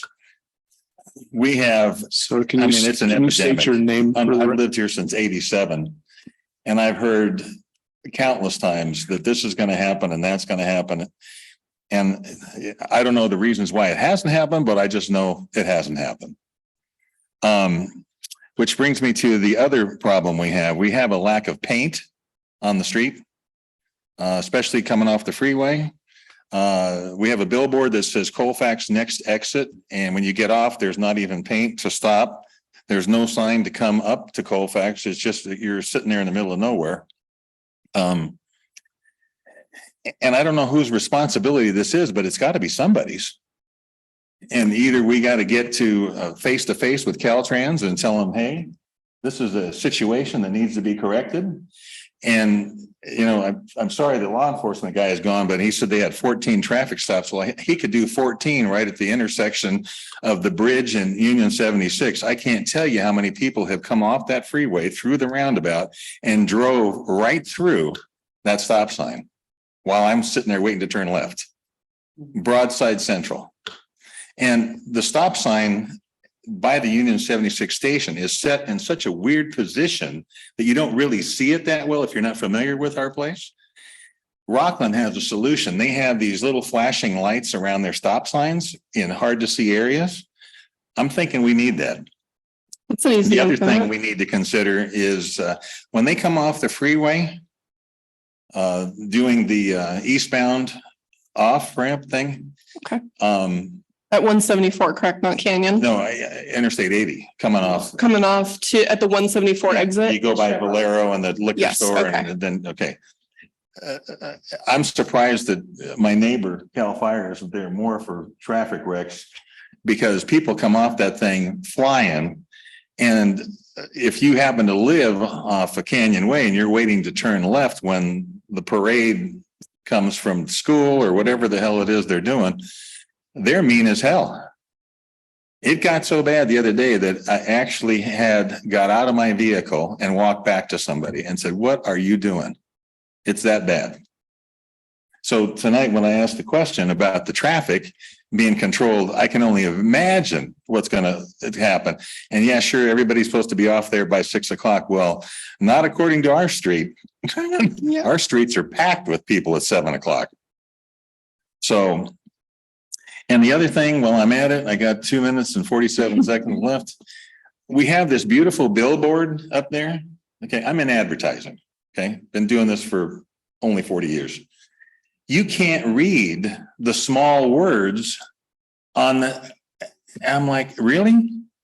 And you want us to get off at the next exit to nowhere? Who is in charge of this stuff? I mean, it's ridiculous. And I'm sorry, which, because there's several billboards. Which billboard are you referring to? It's on the right by Hills Flat Lumber, right? Okay. Yeah, Not the the electronic painted one that the digital changes one. all pretty, has the guy water skiing and you can't read what he's doing. That one? Yeah. Sunset pictures. Terminated that contract. Who is in charge of the historic sign at the old Tom Sierra tire store, which was Plaza Tire, which is now Big Brand Tire? I think that's privately owned, from the last discussion we had. That And we needs were to be trying to, relit or do something with it because it's like a redheaded stepchild. Nobody wants Yeah. to do nothing with it. That's the one with the neon fixtures, right? Let's see here, Yeah. there's so many things. So the train. I mean, the three-way intersection, I mentioned that the bridge and 76 station paint non-existent, three-way intersection at 174 in Auburn, non-existent. Two-way stop sign at Bridge and Canyon Way by the Chevron, non-existent. And I don't know if any of you have experienced coming off that freeway. I don't know what it is. Is it people all coming home from work or going to a party or something? But there's an army. They're all the way on to I-80. It's a school, it's high school pickups. I mean, between that and the morning, I mean, my wife works in town and it's smarter to go down to the lower where nobody knows what it is, go there and then come back up. But the pothole thing is, to me, rather than just bitch, I have a solution. Why can't we have the corporate yard 24 hours after there's been a rainstorm? Just drive the major streets. I wind up walking in here and I tell her, pothole here, pothole there. I mean, doesn't anybody drive on these streets and see these things? Don't they report them to anybody? It drives me nuts. I was in the tire business. Believe me, if I had that tire store, I'd be doing alignments like crazy. And that last thing I'll say is when they built the hotel and they finally fixed that curve, that asphalt was so bad that if Nancy Pelosi was in her Rolls Royce, it would knock the dentures out of her face. It was that bad. So what? That water line explosion there when it got like that. I mean, when I used to be able to walk, when I used to be able to take a walk, I'd go down Canyon Way between Iowa Hill to Sims, and I could look at the asphalt. It looked like a puzzle that you have in a box, the pieces. Mike, most of those intersections. So we can, for the record, sir, Before you leave, I wonder, would you give us your name? What's your name? What's your name? Can you Thank say you. it in the?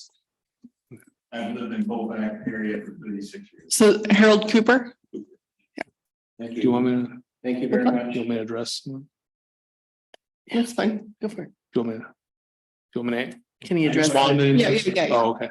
Sorry, I had a brain fart. With the recall, the guy that did all the signs for the biggest signs for the recall acted, whatever that was. And that's when this place was packed with people.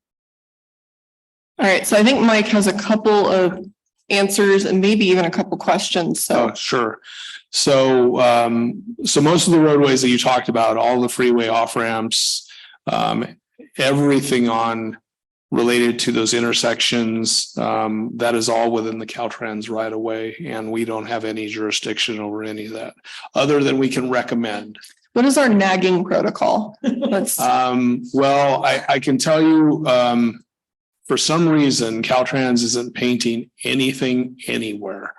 Even signs, you can even go down the highway and you know, the signs are like there's no lettering on them. It's like falling off. And so actually statewide, local jurisdictions are, you know, Caltrans has a pot of money called SHOP.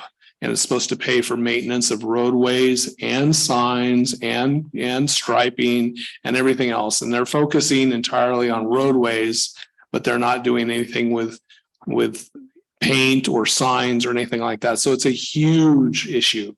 So we'll continue to talk to District 3, to District 3 maintenance. is there funding to where we could potentially farm out a contractor and then get reimbursed? No, we are not allowed to touch any of that. Well, that's a question that definitely. We drive over this, the yard on 174. Yeah. Two potholes right there, that's the old DNM market, boom, boom, on the inside. You guys drive over that thing. Yeah. 500 times a week. Yeah. Why can't you fix it? Right. Yeah. I said, if we had everything on the truck and we stop and we fix that, we'll get written up and have it come from on high. That's the stupidest thing you've ever heard. And maybe you and I can talk afterwards, as opposed to. Yeah, because I think we've got quite a bit here that could use more coverage and probably a follow-up in a subsequent meeting. We will get grease if you become a pain, they're gonna pain. Yeah. Couple other items, all the signs are privately owned, and we have ability to put up signage. We get so many signs, especially on the electronic ones, so many per month, but we don't really control, and they tell us what font it can be and everything else. So we're working on that issue of things being too small and that type of thing. But a lot of that's out of our control. The historic sign is a little bit of a gray area. I'll see what we can, if there's anything that we can do on that. In terms of potholes, our crew filled so many potholes this summer, and you can only, unfortunately, you can only do it. You can't do it when it's wet at all. It's better to do it when it's a higher temperature. The asphalt adheres more to the roadway. And so if you do it when it's cold or when it's wet, it just pulls right out again. So we concentrate most of our efforts on the summer. And this year we did a ton of work out behind here on a lot of the streets behind City Hall here. We also did a concerted effort on Canyon Way and on South Auburn, and we're going to continue to do that until, we can't. But we have a budget for that, and we're expending every cent of that budget. Yeah. It's not enough. We just did get $6 million in CDBG funds to repave for the first time in a long time some of our roads, and that's going to happen in the spring. This is what we've been fighting for years. Yeah, it's a little bit of bureaucracy with the contract. It'll come. It's a few weeks away. No, it's coming. So, and then, see, I think So real quick, Mike, before you go on to the next point, I just wanted to say, I think, and this was my understanding of the public comment, and I got to remember we have more, I got to make sure I take more public comments in a second here, but it sounded like what the ask was is after the rain to at least go out and get an awareness or a record of the damage from the rain. Yeah. And I think where we have a transparency gap between us and the public is our website, while it has drastically improved from where we were, it could still use a lot of work. And I think it would be very helpful if we had a page that had updates regarding areas that we are aware of that are wrecked and a date in which we anticipate to be able to mitigate it. Yeah, we do have a thing, and it is on the website. It's not a very great location, but it's called a pavement condition and index. Every community has to have one. They update it every 5 years, and it basically is an assessment of all roadways and what condition they're on and how much it would cost to do it. The problem is we simply don't have enough money. I mean, it's and we need a more simplified visual, I think, is part of it, because we communicate internally amongst ourselves in the form of government reports and jargon that we have come to understand through our experience having worked in this environment. But a lot of the general public, when they see something like that, it's complete gibberish. It means nothing. It doesn't tell them what they're looking for. And if they can just get on there and look and say, oh, yep, looks like my street's all red. Well, looks like I'm not going to get it worked on until now, whatever date or whatever year, at least they can come in and complain about it and know that we can acknowledge that, yes, that is what we said. Yeah. But we get less than $100,000 a year from, to go towards filling potholes, and it doesn't go very far.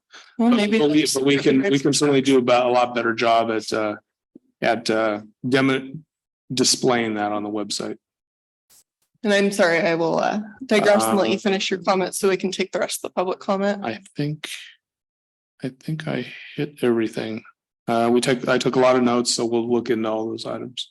I have a question. With the Caltrans and all the striping, I know they don't want to paint. Can we somehow tie it into the winter issue and not being able to see the roads and those exits? Can we put add that for extra pressure? I don't know if it'll get us anywhere, but add it to the winter conversation. We'll try. Yeah. I mean, it's I can tell how well they communicate. It's a topic to give you the gravity of it. It is a topic at the statewide California Transportation Commission. They talked about it for like an hour and a half at the last meeting. And can we bill them from manual traffic control? That'd be great.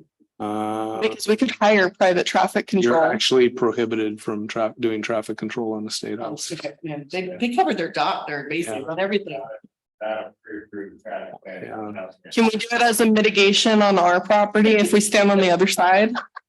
We can do everything we want on our property. Tell them though. I should say there is one caveat with that, like I was explaining earlier in my report. Some of our roadways, South Canyon and South Auburn, are actually in the Caltrans right away. So even when we want to repair those streets other than potholes, we have to have their permission to repair our own streets. Come on, Mick, come in with a tort claim thing that we can do. Yeah. We've tried everything. We've even said, that people are getting off the highway and they should repair them. And they said, well, if we do that for you, we have to do it for every other community in California. And sorry, we're not going to do it. Well, I'll bring us back. We obviously don't have an agendized item on this tonight. So I'm going to try to pull us out of workshop mode that we just got into for a second there and open it back up. Do we have any other public comments this evening? All right, Tim, come on up. You gonna keep the good times rolling about roads? I'm just kidding. I'm just kidding. No, I'm voting to have the public comment moved up forward in the meetings again. Oh, this is by no means a permanent. No, it is kind of wearing sitting. It's great. And I definitely appreciate you guys being here, taking your time. It's we all thank you all so very much. So what I want to bring up is I think it might be a good time to look into the state loan that we have that was from the sewer spill. And this is for our treatment plant and our sewer lines. I understand that there's talk right now with Shady Glen because their sewer system is failing, that the state, and I'm not sure state and or Shady Glen, has asked Colfax to help assist with their issue. And my understanding that I've been trying to research within the last couple of weeks is that it's a possibility that Shady Glen could hook up to our treatment plant. And after talking with Mike and Lori, it sounds like it's quite a huge amount of money that the state would be paying for this to happen. And that's the hookup. And then also, I'm assuming sewer lines or whatever it's going to take to get this project moving. I've heard $55 million thrown out with this, which is a huge amount of money. So I guess what I'm thinking is this is also a possibility of annexing Shady Glen into the city. After talking to Mike, I did go to a meeting with Cindy Gustafson, and I understand there's a lot of hoops that need to be done for this annexation because what they're talking about, Shady Glen is basically an island. And if you have a peninsula going to it, there seems to be some restrictions or something like that. But I don't think it's something that can't be worked out. And so I guess what I'm saying is I would like the city council to also look at the funding and somehow possible renegotiation on the loan that we have with our treatment plant to coincide with this project with Shady Glen. Obviously, if the state wants to get in here and help them out, it's very important. Also, too, I'm wondering if the county is very concerned about this situation, being that they are in Placer County, and would also want to help participate with the city of Colfax. So we're kind of working together, but also for us to possibly lower our fees, our sewer fees, because of the fine that we're trying to pay off. The information that I have was something from Will Stockman that he wrote in 2017. And the thing that really caught me is if we continue the way that we are right now, this loan is not going to be paid off until 2038. And to me, that is a deterrent for people to come into our town, buying property, new businesses coming into our town and starting a business. I'm sure you all hear it. You know, well, sewer bills are too high, sewer rates are too high. So I'm just wondering, and I would like to just ask if the city council would consider look into this again. And I mean, personally, for me, if you guys want to have a committee to look into, you know, financial stuff or however this might work, and maybe who to also talk with, I'd be more than happy to be in on it. So great, thank you. Thanks, Tim. And we'll certainly look into all options. I do think it's really important for the public to know that our loan interest rate on that required, we really didn't have any choice but to pull that out in order to do the state mandated work. But our interest rate is 1% and significantly below the cost of living increase or any of the current interest rates. And so, you know, we'll definitely take a very holistic look at all the possibilities and whatever avenues could lead to a better financial future as it relates to the bills. And I mean, first priority is stop the increases. So that's got to do that first and then look at ways to bring it down from there. But it's definitely actively underway. Yeah. All right. Any other public comment? Nothing online? Okay, Kay Parnham, go ahead.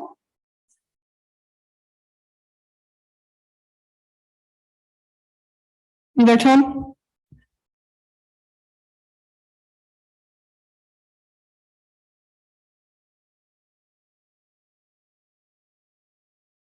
You're still muted.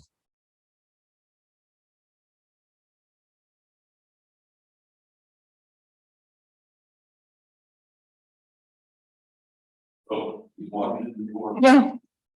You're gonna go out. You know, you live in a small town when you don't get to Zoom fast enough and the guy comes in. Look at that, it works. We were waiting for you. It's your turn. You get the last comment of the night before we adjourn the meeting.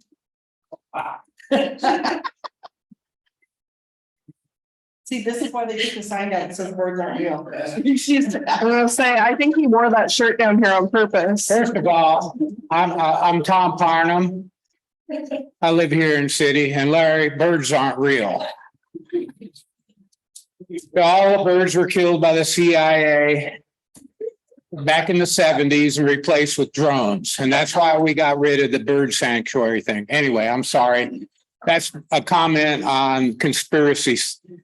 I heard Jim talking about the wastewater issue.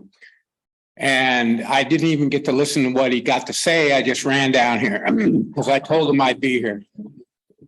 But there's an opportunity here, maybe, that we could get a pipeline down the hill and get out of the wastewater business ourselves. That wastewater plant that we had that we're still paying for, it's got a 20-year lifespan. We're halfway there. And I know this is going to be years in the making, and maybe we could explore this opportunity to get a pipeline down to Lincoln. It already goes to Applegate. It's undersized at Applegate, but that's the one thing I just want to bring up, that there may be an opportunity here for us to get out of the wastewater business. Yeah, there may be a local water agency that has a pipeline project planned for the corridor too. So, you know, it's too bad that, you know, all this doesn't get coordinated, because they built a pipeline to Applegate like 5 years or 7, 8 years ago, but they didn't size it for Colfax. But there's a lot more coordination than there used to be. I'll put it that way. Well, when I worked here for the city, we wanted to be on the pipeline, and the state said, no, you've got to build your own plant. And then when the county was going to build a new plant, the state said, well, you don't have to build a new plant if you build a pipeline. And something happened and we kind of got nixed out of that opportunity. And anyway, that's let's explore that opportunity. You know, it might be there. Thank you. All right, thanks, Tom. We have asked Jim Fletter, our consultant with Wood Rogers, to look into any alternative in the planning study that's going to be done. So Tim Ryan brought this to our attention, and we'll examine that feasibility. Fantastic. Do we have one more person online or no? Last call. Does anyone else have any online comment? Raise your hand. Doesn't look like there are any. All right. Well, with that, we have a closed session tonight. So what we're going to do at this point is public comment is now closed, and we are going to, for the time being, adjourn the open session. We will go into closed session, and if you so care to stay, when we are all done, we will do a report on closed session, but prepared to be bored. Yes. Yeah, on that note, do we have any public comment on the closed session items this evening? Yeah, I'll see you at the railhead. All right. Change that shirt. Yeah, change the shirt. Thank you, everybody. We'll go ahead and clear the room. Thank you.